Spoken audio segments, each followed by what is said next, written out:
Hi guys, అందరు ఎలా ఉన్నారు? నిన్న నా వీడియో చూసిన అందరికీ థ్యాంక్ యూ సో మచ్ అండి. అలాగే కొంచెం సబ్స్క్రైబ్ చేసుకోండి. సో ఇప్పుడు ఈ వీడియోకి వచ్చేసరికి వీడియోలో నేనైతే అమ్మ చేతితో చికెన్ కర్రీ ఎలా ఉంటుందో మీకు చూపిస్తాను చూడండి. సో దీనికైతే చాలా సింపుల్ అండి. సో ఈజీగా బ్యాచిలర్స్ కూడా చేసుకునేటట్లు ఉంటుంది చికెన్ కర్రీ. అట్లా అని టేస్ట్లో ఏం కాంప్రమైజ్ ఉండదులేండి. సో ఒకసారి మీరు డెఫినెట్గా ఈ ప్రాసెస్ని ఫాలో అయ్యి ట్రై చేసి కమెంట్ చేయండి. సో ప్రాసెస్లోకి వస్తే ఫస్ట్ చికెన్ని బాగా వాష్ చేసుకొని దాని తర్వాత పసుపు, కారం, garam masala, coriander powder, oil, ఇవే ఇంగ్రీడియంట్స్ అండి.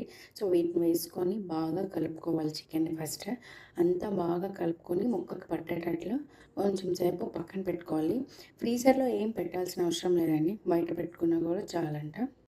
ఇలా ముందే మనం మసాలాస్ అన్నీ వేసుకొని ముందే కొంచెం సేపు పెట్టుకోవడానికి కారణం ఏంటంటే మసాలా పీసెస్కి బాగా పడుతుందంట. సో అలాగైతే టేస్ట్ అనేది బాగుంటుందని చెప్తున్నారు మా మమ్మీ బ్యాక్ ఎండ్లో నాకు.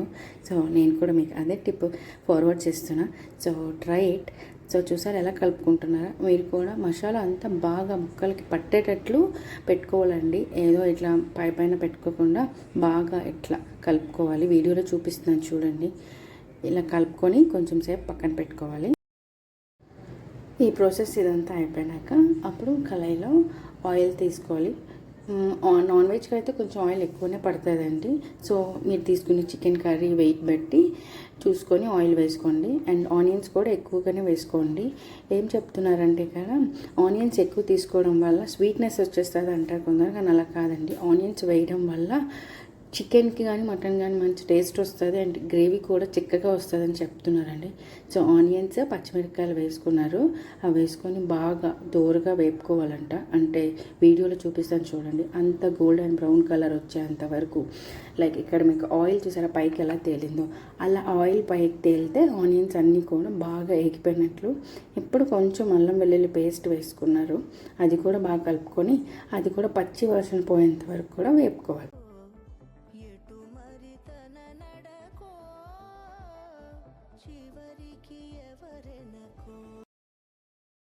అది ఉడికే లోపల మీరు కూడా లాస్ట్ టైం మీ మమ్మీతో సరదాగా గడిపిన మూమెంట్స్, లాస్ట్ టైం మీరు కలిసి చేసిన ఏదైనా కర్రీని కమెంట్ చేయండి.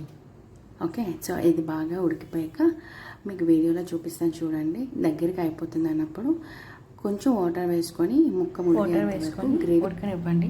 సో అంతా దగ్గర అయిపోయింది అన్నప్పుడు ఎంతో టేస్టీకరమైన చికెన్ గ్రేవీ కర్రీ రెడీ.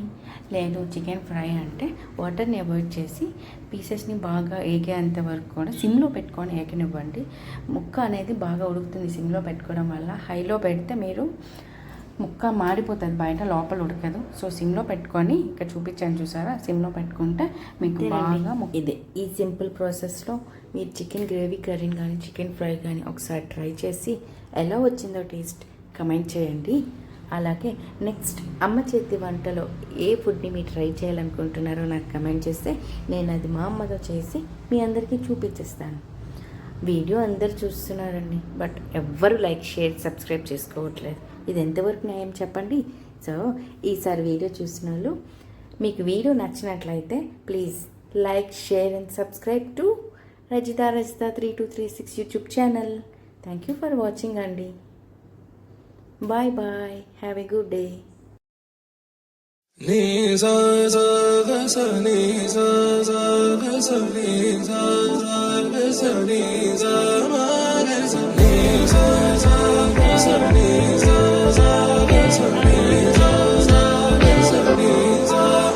సమయమా భలే సాయం చేసావమ్మా, ఒట్టుగా